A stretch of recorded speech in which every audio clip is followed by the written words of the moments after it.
English Avenue used to be a very nice neighborhood. I mean, we have 100-year-old plus oak trees that line the streets. There's sidewalks on both sides. There's some very nice homes that are in the neighborhood.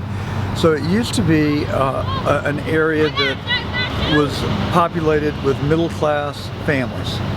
And because of its proximity to downtown and Atlantic Station and Georgia Tech, it was a pretty nice neighborhood. I love our country, and I believe in our Constitution and the Bill of Rights. And so on November the 21st, 2006, the Atlanta police executed a no-knock search warrant against a 92-year-old lady named Catherine Johnston. She lived a mile down that street. Continue to work with the U.S. Attorney's Office on trying to improve the conditions here from a crime standpoint, as well as the Atlanta Police Department. This lady right here, Officer Jamie Wallace, lives in that house rent-free. She's an Atlanta police officer, and that's her cruiser over there. And so we renovated that house and invited her to come here and live 4 years ago.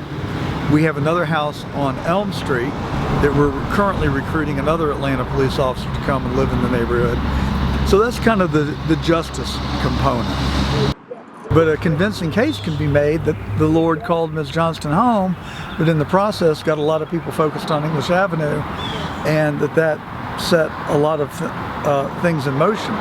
You know, when Arthur Blank decided he wanted to build a new stadium a mile and a half, 2 miles from here, he committed $15 million to English Avenue. When he did that, the city agreed to match it with $15 million. Since then, the federal government has declared English Avenue and Vine City promise zones, which make hundreds of millions of dollars available. And so people have to apply for grants, which have to be endorsed by the local governments. But that's potentially another $40 or $50 million. You know, we're talking about some pretty significant investment now. And so I think there are a lot of things that have occurred, all very positive, that will transform this neighborhood and make it a livable, walkable, safe place to live for people to raise families. That's what we hope for. We're standing in this garden that we developed because there's so many people who go to bed hungry at night. And all the fruit and vegetables that are grown here and in the other garden go to the Lindsay Street Food Co-op that was begun 5 years ago from Reverend Richardson, who was a associate pastor at the Lindsay Street Church behind us. And his wife carries on that effort today. And it's very gratifying that we are helping feed people that otherwise would be hungry.